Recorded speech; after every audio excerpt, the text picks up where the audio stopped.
The Rachel Maddow Show starts right now. Good evening, Rachel. Good evening, Michael. Working triple time, I see. Yes. No rest for the wicked. Everybody's all in all the time. I'm learning from the best. Well, get some sleep. You've got about 5 minutes to sleep before you're due back here, Michael. Thank you, my friend. Thank you, well Rachel. done.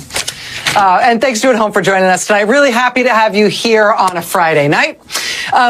Just after the election, 3 days after the election, a right-wing streaming network started airing a 6-part Russian propaganda special attacking the FBI. Now, I say it was a Russian propaganda special because, specifically, it was made by a producer who has made a living making propaganda for the Kremlin. One of the producers, the guy who financed and produced this film, this docuseries, this attack on the FBI, he has been paid by the Kremlin to produce videos that are designed to lure Westerners, including Americans, to leave the West and move to Mother Russia.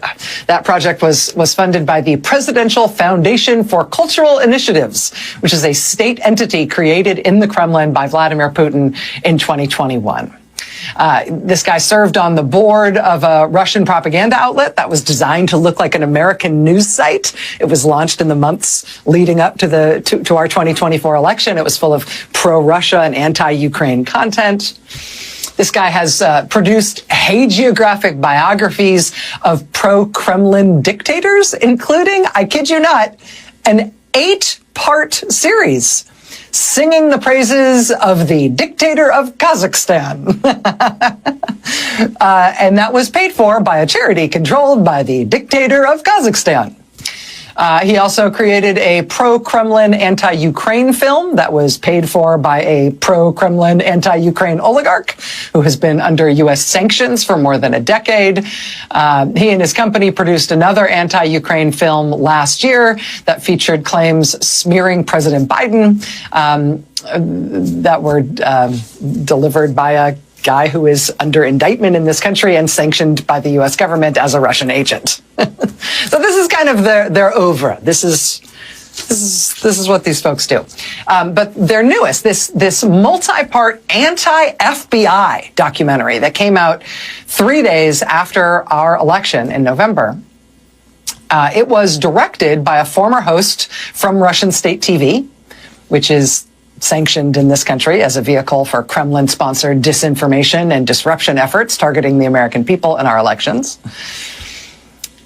Now, at this point, you're thinking, okay, dog bites man, right? Some streaming outlet is running a pro-Russia, anti-U.S. government thing. Okay, right? I know you're thinking, this sounds very familiar. There's a lot of things like this. We know Russia runs all sorts of psychological and disinformation campaigns against us. A big, slick, Kremlin-affiliated propaganda operation against the FBI, something designed to smear the FBI. Yeah, that tracks. We know the kind of stuff that they do to try to mess with us as a country. The FBI probably knows to expect it. They probably know how to handle these kinds of operations and threats from Russia, as long as they're from Russia. Senate financial disclosure forms show that President Donald Trump's nominee to lead the FBI was paid $25,000 by the company with the producer who has made the Russian propaganda for the Kremlin, who made this new film attacking the FBI. Kash Patel was paid $25,000 by that production company, apparently for his participation in the anti-FBI film. Mr. Patel appears in the film. He's in episode 4. He also got an executive producer credit on the film as well.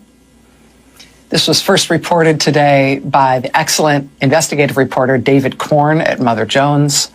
But we can show you, this is from Kash Patel's required financial disclosure form to the Office of Government Ethics as part of his nomination to be the director of the FBI.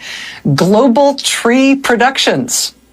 That's this production company run by this Russian-American propagandist who was part of the Kremlin-funded influence campaign to get Westerners to move to Russia, who sat on the board of the Russian propaganda site apparently designed to sway our election. Here's the record of their $25,000 payment to the man Donald Trump wants to put in charge of the FBI.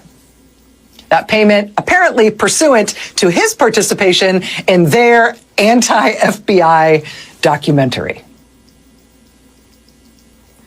We have reached out to Mr. Patel and to the White House and to the film producer for comment tonight. We have not heard back. I should tell you the Washington Post has also picked up this story tonight. A spokesperson for Mr. Patel did tell the Post tonight, quote, "The Senate has evaluated all potential conflicts and concerns." Have they, though? Have they? Are you sure? Was everybody totally aware of this one? Democrats on the Judiciary Committee did manage to push back Kash Patel's confirmation vote in that committee by a week. That was before this new reporting came out. As of now, the vote on his nomination is scheduled for next Thursday. I think we can expect all Democrats to pretty easily vote against Kash Patel for FBI director, but until next Thursday, that's how long Republicans on that committee have to decide whether they're okay with this too. So, listen, it's Friday night. We are at the end of the third work week of Donald Trump's second term in office. Every day feels like, trying to put 10 pounds of news into a 5-pound bag. At the end of the week, it feels like there's split bags everywhere and lots of loose stuff. There's a lot going on. And there's a lot to keep track of. I mean, just today, they chiseled the name off the USAID building in Washington and then announced with a sneer that Customs and Border Patrol would be taking over that building instead. They think this is a huge political win for them, destroying foreign aid, destroying USAID. Republican senators, including John Boozman of Arkansas and Mike Rounds of South Dakota, they are among those, again, Republicans who say their offices have been swamped with calls and complaints and concerns from their constituents back home. Senator Boozman particularly singling out the freak out in his home state of Arkansas about what the cutoff of all foreign aid, right, which is supposed to be so popular, what that's doing to his state and to his constituents. Quote, Senator Boozman's office has been fielding concerns from constituents affected by the freeze on overseas aid. Boozman said, quote, what we'd like is exceptions to the freeze. There's areas where you've got food that's halfway shipped. Senator Boozman said he hopes to get a report, quote, as to what exactly they are doing. And maybe these Republican senators will get such a report. They'll get an explanation. What do you think? Tonight, President Trump canceled intelligence briefings and also the security clearance for President Biden. Tonight, as the new administration cancels immigration programs for people from Venezuela and Haiti and Nicaragua and Cuba, Trump tonight has unilaterally extended brand new immigration protections to white people from South Africa. Just the white ones, though. Just white people. Tonight, we've also just had news of what appears to be the third serious fatal plane crash just since Trump's inauguration less than 3 weeks ago. This is the third plane crash in 10 days. The day Donald Trump was inaugurated, the head of the FAA, the head of the Federal Aviation Administration, resigned. The FAA had grounded the Starship rocket program run by Trump's top campaign donor, Elon Musk, after a catastrophic failure of Starship rained down debris and caused emergency diversions for dozens of passenger flights over huge swaths of the globe. Elon Musk had demanded that the FAA chief must resign. And on Trump's inauguration day, in fact, the FAA chief resigned. Since that day, we have had the Potomac River mid-air plane and helicopter crash over Washington, D.C., which killed 67 people. We've had the Northeast Philadelphia plane crash, which killed 7 people and injured dozens more on the ground. We've had a plane catch fire on the runway in Houston, forcing all the passengers to evacuate onto the tarmac via slides and stairs. We had another plane crash into an airplane tug and critically injure an airport worker at Chicago O'Hare. On Wednesday this week, we had this happen at SeaTac in Washington State. The wing of a look at that. The wing of a Japan Airlines 787 just sliced right into the tail of a Delta plane. Look at that. That was Wednesday. And then yesterday, we lost track of another passenger plane in Alaska, operated by a regional airline called Bering Air. There were 9 passengers and 1 pilot on board when the plane was lost about 3:20 p.m. local time yesterday. The fate of the plane remained a mystery all night last night and all day today as rescuers searched for it.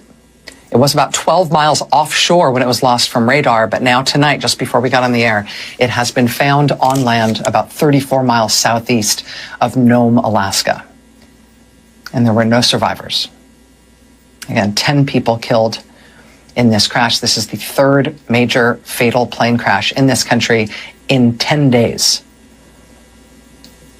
Amid this cascade of aviation scares and disasters, President Trump has appointed a former cast member of MTV's The Real World to be America's transportation secretary. He, in turn, in his wisdom, has announced plans to turn over American aviation core systems to the hacker kids who work for Donald Trump's top campaign donor.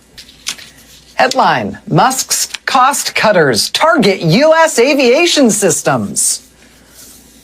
Oh, good. The cost cutter kids, they'll take care of it, make it cheaper. Today in Washington, these posters started going up everywhere. They show Trump's top campaign donor, Elon Musk. They show his little head, see there? Elon Musk, and the phrase, "I am stealing from you." These posters went up outside the Treasury building, where, in fact, Musk's band of interns have been given access to the most highly sensitive payment system in the U.S. government, the one that controls your Social Security checks, your disability payments, everything. These Musk posters have gone up near USAID. They've gone up all over Capitol Hill. This poster is by a D.C. street artist who goes by the name Absurdly Well. But these are apparently getting wheat pasted all over the place in D.C. now. Elon Musk's face, "I am stealing from you." So, I recognize there's a lot going on. We have a huge show tonight. We're going to be talking to 2 people, 2 powerhouse U.S. government officials, each of them really impressive and really important in their own right, each of whom has apparently illegally been fired by Donald Trump, each of whom is standing up against that apparently illegal firing in their own way. We're going to be interviewing the 2 of them in succession tonight. You are going to want to see both of these interviews. Kind of can't believe that we got either of them. The fact that we got both of them is a very big deal. Really looking forward to bringing you those interviews. There is a lot to cover. But you know what? I just want to say this again. The nominee for FBI director taking $25,000 for a pro-Kremlin anti-FBI smear campaign, a film made by a guy who has made propaganda for the Kremlin. That's kind of been his whole job in life. It seems like the kind of story that should maybe break through. And I know it's been kind of, Kremlin Christmas this week. Right? I mean, the news from the New York Times this week that the new Trump administration, in its infinite wisdom, sent a huge list of personal identifying information of CIA personnel in an unclassified, unencrypted email. The news that CIA personnel and people who work at the Office of Director of National Intelligence are now among the government employees who have been invited to resign or else. An effort that has been temporarily halted by a federal judge, but it may be back in effect as soon as next week. Can you imagine how excited our foreign adversaries are at the idea of a wholesale purge of all the experienced people in U.S. intelligence and counterintelligence? That said, I'm not sure how they narrow down what to be happiest about. Trump's new CIA chief, John Ratcliffe, distinguished himself when he had his last big job, when he was director of national intelligence in Trump's first term. In 2020, he released a batch of what he initially conceded might be Russian disinformation that he apparently nevertheless hoped might help Trump in the 2020 election. That's how he distinguished himself in 2020, leading to calls for his resignation at the time, but now he's CIA director. Trump's nominee for intelligence director this term has also been a phenomenal customer for notorious Russian disinformation. She, for example, put a megaphone on Russian false claims that the U.S. had secret bioweapons sites in Ukraine, and that's the only reason we didn't want Mother Russia to invade. Vladimir Putin ordered USAID out of his country more than a decade ago and has since spent years spreading lies and conspiracy theories about USAID to try to discredit it, to try to kill it, including weird and totally made-up claims that aired on Russian state TV recently that said USAID funds had been spent to send American celebrities on international junkets. These are totally false claims that came from Russian state TV that this past week were promoted online by Donald Trump Jr.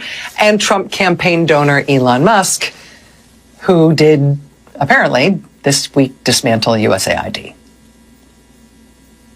You may remember that Elon Musk himself was reportedly unable to get a higher security clearance that he was seeking just this past year, in part because of his ongoing and frequent communications with Vladimir Putin and other Kremlin officials, and his refusal to explain his international contacts and travel to the people who at least used to make decisions about security clearances in this country. Among the government databases and computer systems that Musk and his team have now accessed, that Office of Personnel Management system, the first one they got into, that's considered such a rich target for our foreign adversaries that it has repeatedly been targeted by foreign intelligence services trying to hack into it. Well, now Elon Musk and his band of interns is in there. That should make it easier. The Treasury payment system that Musk has taken over, among other things, that includes details of secret payments made to foreign assets who are being run abroad by U.S. intelligence. It includes details on payments made to U.S. businesses abroad that have secret contracts with our intelligence services. In other words, that payment system at the U.S. Treasury, among all the other things it contains information that the Kremlin and our other intelligence adversaries would absolutely saw off their arm for. But now Elon Musk is in there, fresh off of not being able to get a security clearance because he wouldn't come clean about how much contact he has with the Kremlin and what he talks to them about. It has been Kremlin Christmas for going on 3 weeks now, thus far in the new Trump term. But senators next week, Thursday next week, will have the chance to decide if they want to put someone in charge of the FBI who literally took $25,000 to participate in a propaganda film attacking the FBI made by somebody who makes propaganda for the Kremlin. This one, I don't know, seems like kind of a different kind of red line. I don't know. Watch this space. It's hard to believe, but it was still January when Donald Trump fired the inspector generals, 18 different government agencies. He fired the inspectors general illegally because, among other things, you're not allowed to fire an IG without giving Congress 30 days notice before you do it.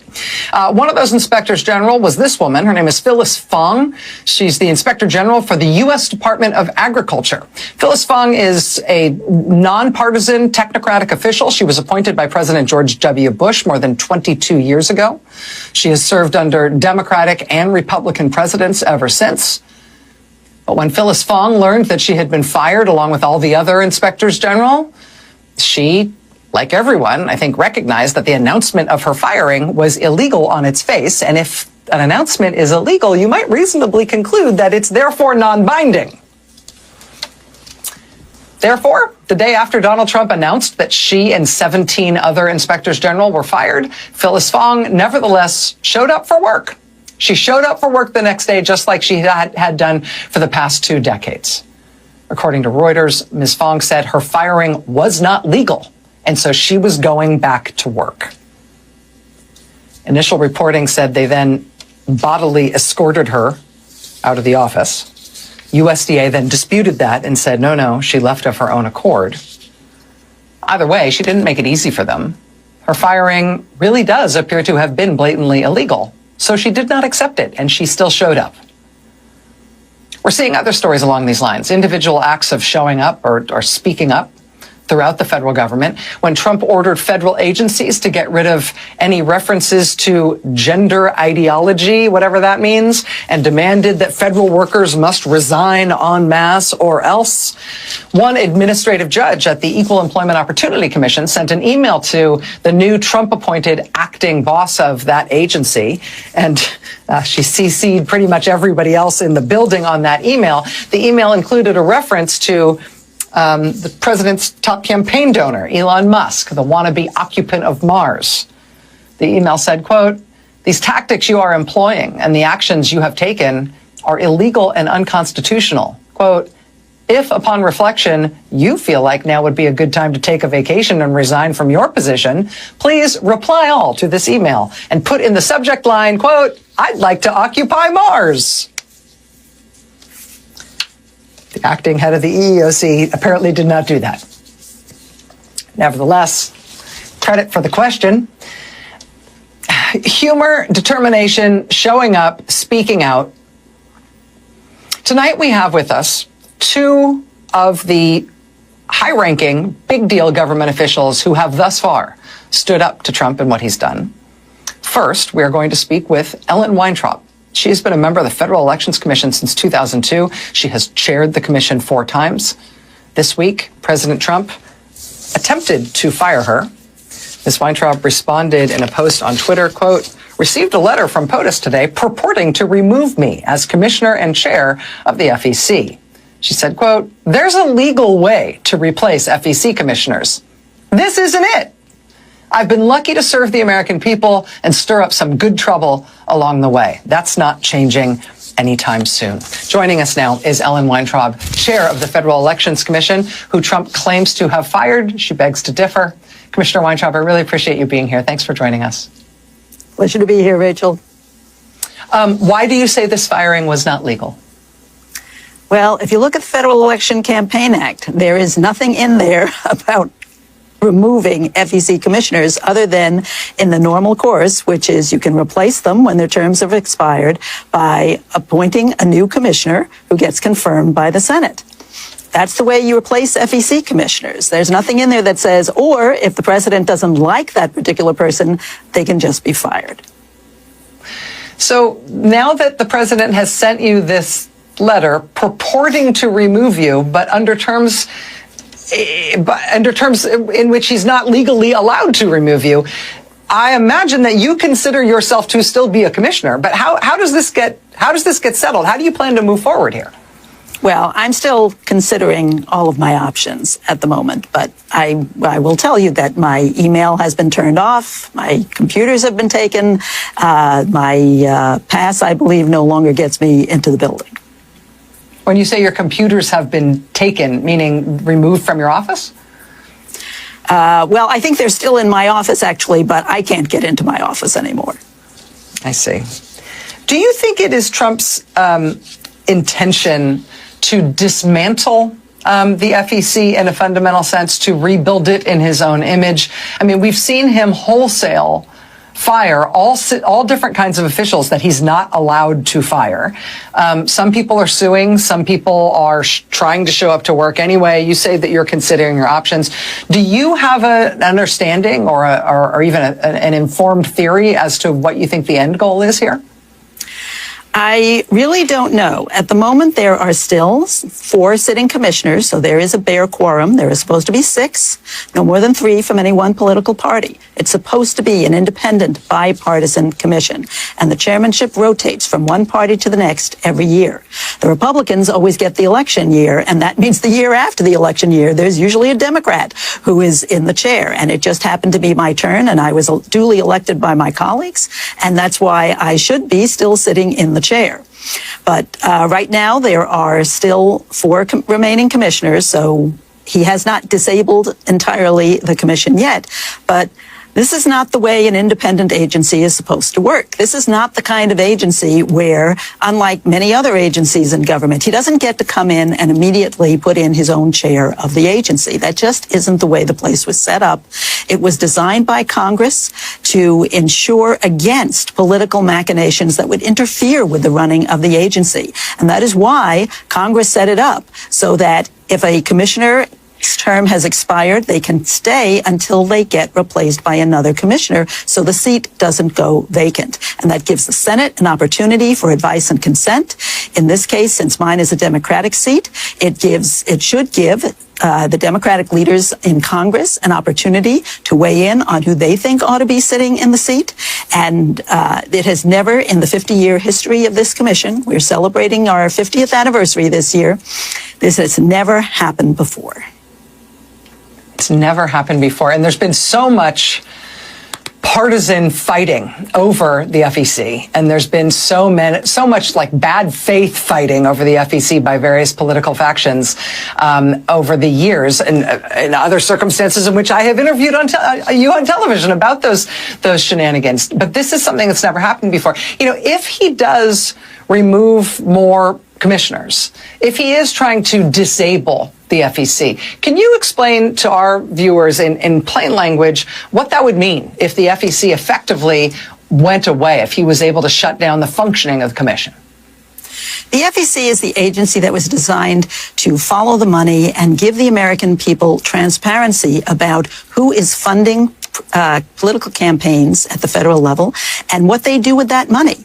And if the FEC can't do its job, then the public is left in the dark. There is already too much dark money in our system, and without an FEC, there would be even more. Basically, all of it would be dark, and there would be no one out there to enforce the law. If they leave the staff in place, they can keep the database up and running, but the staff is not capable under the law, without the commissioners there, of enforcing the law in any meaningful way, in any way at all, if somebody violates the law. It's a law enforcement agency, and the law ought to be followed. The agency needs to be there to enforce the law, and the laws ought to be followed in the ways that the commission is constituted. Ellen Weintraub, chair of the Federal Elections Commissioner, longtime commissioner on the FEC. Ellen, I don't know, as you say, you're keeping your options open in terms of how you plan to move forward here now that the president purports to have fired you by means he's not allowed to fire you by. But please keep us apprised and come back to let us know what you decide. Ellen Weintraub, chair of the Federal Elections Commission, thank you for joining us. Thank you, Rachel. All right, we'll be right back. Stay with us. In just his first few weeks in office, President Trump has already fired dozens of senior officials across the federal government, including some he's not allowed to fire. Inspectors general, general counsels, the chair of the Federal Elections Commission, who I just spoke to. For the first time in the 50-year history of the FEC, Trump has just tried to fire an FEC commissioner. She told us tonight she is reviewing her options as to how to respond, since the president is not legally allowed to fire Ellen Weintraub the way he is now trying to do. But there is very little question about whether these firings are illegal. And because of that, we appear to be headed toward some major legal battles with implications for these officials themselves, with implications for what a president can get away with by just brazenly and repeatedly breaking the law. But there's another equity at stake as well. Because while those battles make their way through the courts, presenting definitional and life-changing consequences, again, for these individual officials and for the scale of the power grab that Trump is trying to get away with. There's also, in between there's the question of what's done to the country, what harm is done to the country if we don't have these agencies that Trump is messing with by firing all of their members, even though he legally isn't allowed to. Here's an example of what I mean. Last week, the people who work at the Whole Foods, at a Whole Foods grocery store in Philly, they formally voted to join a union. And that made them the first Whole Foods store in the whole country to unionize. And because Amazon owns Whole Foods, it actually made them the second ever group of Amazon employees to unionize. So that's a big deal. But then something crazy happened. hours after they unionized, Trump fired a member of the National Labor Relations Board, a former chair of that board named Gwen Wilcox. Ms. Wilcox has now filed a lawsuit against President Trump to get back her job because her firing was plainly illegal. We're going to talk with her about that live here in just a moment. But in the meantime, the way the National Labor Relations Board works, it needs to have 3 of its 5 members present to issue any decisions. The board only had 3 members at the time Gwen Wilcox was purportedly fired by Donald Trump. With Gwen Wilcox removed, the board is down now to just 2 members, which means it can't do anything. So now Whole Foods is claiming that Trump firing Gwen Wilcox makes that union vote, that union's win in Philadelphia moot, means that it doesn't count. In a legal filing this week, Whole Foods is arguing that because the National Labor Review Board effectively no longer has enough members to function, quote, the board's regional director lacks authority to lawfully certify the result of the union's win. Yeah, they may have voted to unionize, but there's nobody here to certify that win, so it's like it didn't happen. Sharon Block, a Harvard law professor and former Democratic member of the Labor Board, told the Washington Post, quote, the Whole Foods filing made clear the company is not going to abide by the outcome of that election. And now there's nothing that can compel them to. Joining us now live, I'm honored to say, is Gwen Wilcox, member and former chair of the National Labor Relations Board. Chairwoman Wilcox, I really appreciate you making time to be here tonight. I know it's not an easy decision to come on TV and talk about these things given what you're in the middle of, but I really appreciate you being here. My pleasure to be here. It's important. It's really important. Let me ask, some of our viewers may not be familiar with the work of the NLRB, may not be familiar with some of the things that I just described. Did I describe them accurately? Is there anything else that people should understand about the basic functioning of the board and what they do? Only thing I would just add is that the NLRB protects employees even if they're not part of a union. So if workers are complaining about working conditions or in particular, and they want to speak with their co-workers about it, they're protected under the law of the National Labor Relations Act.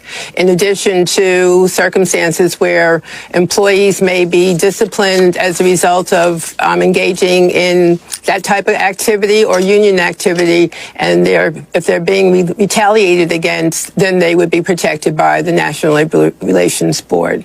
And it's correct that as a result of my removal, there are only 2 board members, and so the board cannot function in terms of issuing decisions. Does that include what Whole Foods is alleging, which is, that union vote may have happened and it may look like it was a legal and binding election that we'd otherwise have to abide by, but since the NLRB doesn't have the requisite number of members, then nobody can certify the election, and so therefore it's like the election didn't happen, therefore we can ignore it. What do you make of that case? Well, I'm paraphrasing, of course. Right. What do you make of that case from them? Well, in reality, it's the regions that run the election. A union would file a petition with the regional office, and the region, after either an agreement or direction of election, there would be an election, and whoever wins, if it's not normally what will happen is that the regional director would certify the union unless there are objections that have been filed. And so, not to get into the weeds too much, but I'm not certain from what you've presented exactly what's the status of this case with regard to the functioning of the regional director. So it's something that, I can't really speak on it because I don't know enough of the facts. But, as I say, the regional director, the regions control the election unless there are appeals made to the board. As far as I understand it, and correct me if I'm wrong, but the National Labor Relations Board was created in the 1930s. It's been around for 90 years. In the history of the agency, has any other president ever tried to remove a member of the board the way Donald Trump tried to remove you? No, this is the first time it's ever happened. And that's why when I received an email on January 27th at close to 11 p.m., I was rather surprised that that was the route that was being taken. And as you already mentioned, the reality is that the board cannot function without at least 3 board members. And so the board went down from 3 to 2. And, there's really a lot of work to be done by the board. And it's, I'm concerned about the fact that cases cannot be decided, and there'll be more delays. And, the National Labor Relations Board is very critical to critical to labor relations, because there's